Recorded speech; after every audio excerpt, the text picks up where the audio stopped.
ঢাকা বিশ্ববিদ্যালয়ের রোকেয়া হলে নিয়ম ভঙ্গ করে অবস্থান করার অভিযোগে ব্যাপক সমালোচনার মুখে পড়েছেন কেন্দ্রীয় ছাত্র সংসদ ডাকসু ভিপি পদপ্রার্থী উমামা ফাতেমা। শিক্ষার্থীদের অভিযোগ, গতকাল গভীর রাতে তিনি আচরণবিধি লঙ্ঘন করে হলে প্রবেশ করেন। বিষয়টি ঘিরে ক্যাম্পাসে তুমুল আলোচনা শুরু হলেও এ নিয়ে দুঃখ প্রকাশ করেছেন তিনি। সোমবার সামাজিক যোগাযোগ মাধ্যম ফেসবুকে দেয়া এক স্ট্যাটাসে উমামা ফাতেমা লিখেছেন, তিনি নিয়ম বহির্ভূতভাবে হলে প্রবেশ করেছিলেন এবং এজন্য হল প্রশাসনের কাছে ক্ষমা প্রার্থনা করেছেন।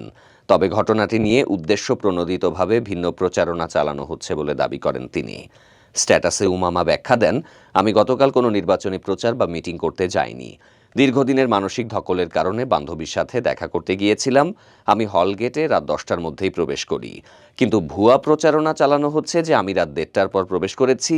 এটি সম্পূর্ণ মিথ্যা ও উদ্দেশ্যপ্রণোদিত। কেউ প্রমাণ করতে পারবে না যে আমি সেখানে ভোট চেয়েছি। তিনি আরও বলেন, স্বতন্ত্র প্রার্থী হওয়ায় তাকে অযথা হয়রানি করা হচ্ছে। যারা চায়নি আমি নির্বাচনে থাকি তারাই আমাকে অপরাধী সাজিয়ে ফেসবুকের কাঠগড়ায় দাঁড় করিয়েছে। এসব হয়রানি নির্বাচনকে কেন্দ্র করেই করা হচ্ছে।